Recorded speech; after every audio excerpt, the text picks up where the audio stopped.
Hola, somos el grupo 7 y os vamos a explicar el tema 8 de la compraventa, la parte que se regula en el Código Civil español.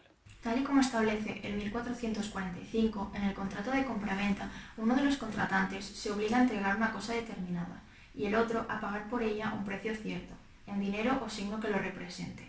Es un contrato de carácter consensual que se perfecciona por el mero consentimiento y por lo tanto produce obligaciones. El 1450 sostiene que es obligatoria para ambos contratantes si hubieran convenido en la cosa objeto del contrato y en el precio, aunque ni uno ni otro se hayan entregado. Otorga únicamente a las partes el derecho a exigirse el cumplimiento. Para la adquisición del dominio por el comprador se necesita que, además del contrato, concurra la tradición de la cosa vendida, 609 y 1095. El consentimiento no necesita de ninguna forma. Sin embargo, según el 1280.1, el contrato ha de constar en escritura pública, pero en virtud de lo dispuesto en el 1279, es una formalidad a cuyo cumplimiento pueden compelerse las partes una vez perfeccionado. Destaca la onerosidad, reciprocidad y conmutatividad de este contrato. Hay onerosidad porque el contrato determina sacrificios para cada una de las partes. Reciprocidad porque las obligaciones que nacen de él vinculan tanto a comprador como a vendedor. Y por último, la conmutatividad porque la obligación principal que asume una parte se considera ab initio como el equivalente de la que la otra a su vez contrae. Es esencial que el precio se pague siempre en dinero o signo que lo represente. La función del dinero es el medio de cambio, dado que se entrega y se recibe al ser la medida de valor de las cosas. Os explicaré la compraventa civil y la compraventa mercantil. En primer lugar, hay que decir que tanto la compraventa civil como la compraventa mercantil pertenecen al derecho privado, pero se diferencian principalmente en que la compraventa civil queda sometida al ordenamiento del derecho civil y la compraventa mercantil queda sometida al derecho mercantil. En este último, el Código de Comercio contiene normas que tienen importantes especialidades respecto al Código Civil, aunque el concepto y las obligaciones esenciales coinciden. Estos se encuentran recogidos entre el 325 y el 345 del Código de Comercio. La distinción entre ellos se basa en un elemento subjetivo y otro objetivo, y estos son los que califican la compraventa mercantil. El elemento subjetivo es intencional. Básicamente existe la intención de revender con ánimo de lucro, como se expresa en el artículo 325 del Código de Comercio. Esta intención hay que averiguarla en cada caso concreto, pero se presumirá cuando el comprador sea comerciante. La cosa puede revenderse en el mismo estado, como por ejemplo una pequeña tienda que compra libretas y las revende, o transformada, como por ejemplo la compra de resmas de papel para luego hacer libretas. Después tenemos el elemento objetivo, que es la cosa sobre la que recae, es decir, que tiene que ser mueble, como exige también el artículo 325 del Código de Comercio, que ya se ha mencionado anteriormente. Hay que añadir también que la venta o reventa de inmuebles en plan profesional plenamente comercializado no son compraventas mercantiles, de acuerdo con García Cantero. A continuación os voy a explicar la promesa de venta. La promesa de venta es un contrato que se firma antes de firmar la compra-venta. En este contrato, las partes futuras se obligan a realizar una obligación que ya está pactada, estableciéndose tanto unos plazos como los requisitos.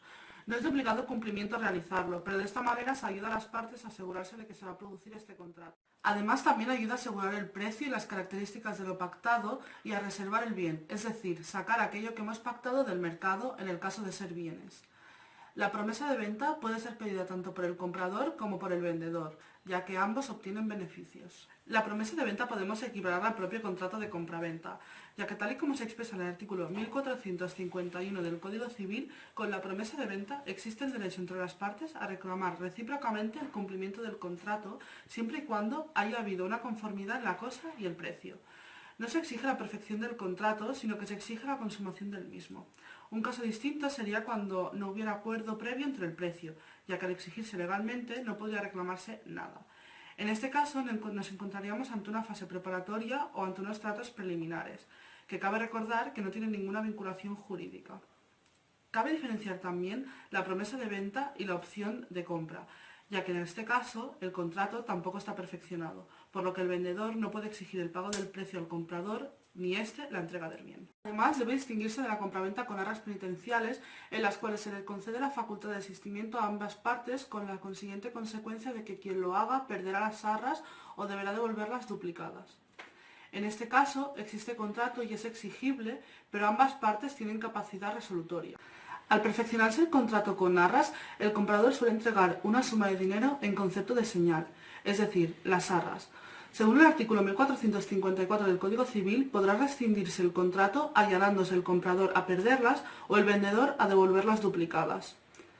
Tienen una finalidad penitencial, ajena a la facultad que se otorga a las partes para desligarse del contrato.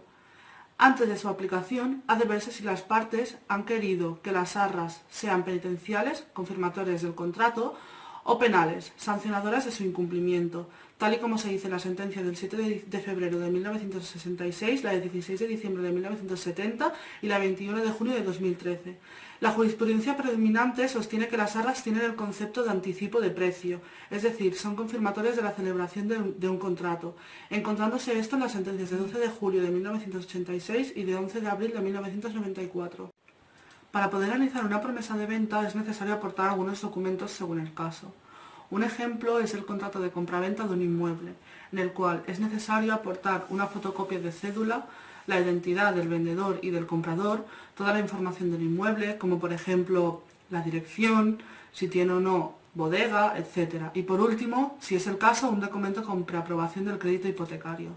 Como elementos esenciales que debe contener la promesa de venta, tenemos que encontrar el precio y la forma del pago, el plazo para la entrega del bien o el servicio, la designación de un árbitro en caso de problemas después de firmar y las multas o sanciones por incumplimiento de la promesa. La promesa sea válida legalmente debe cumplir unos requisitos. Primeramente debe estar por escrito, ya que si se hace de forma verbal no tendrá efectos. Generalmente se hace en un documento privado, pero también puede hacerse ante un notario, aunque éste no podrá redactarla directamente.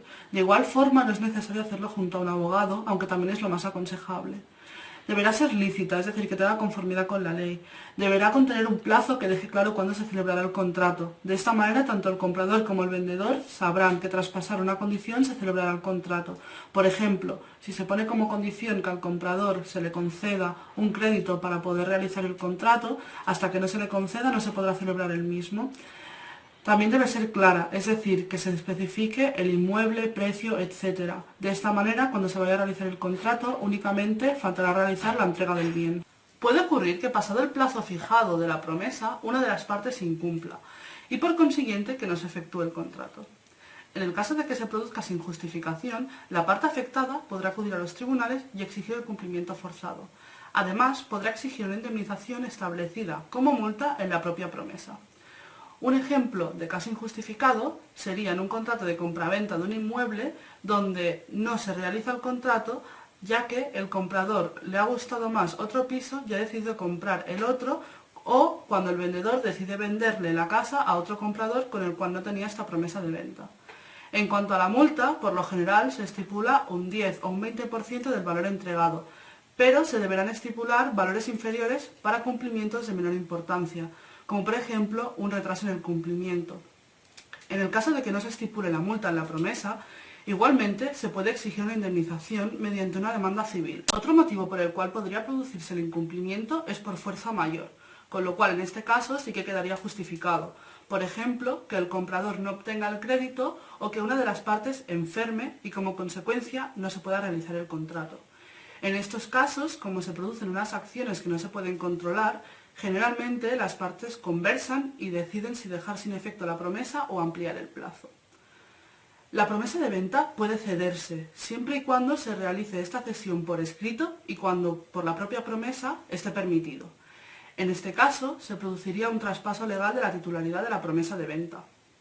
Para verse la importancia de los requisitos en la promesa de venta, cabe mencionar la sentencia del Tribunal Supremo 934/2000 de 1 de octubre, en la cual se desestima la demanda interpuesta a una de las partes para poder obtener una indemnización tras posponer la venta por la obtención de préstamos de los contratantes.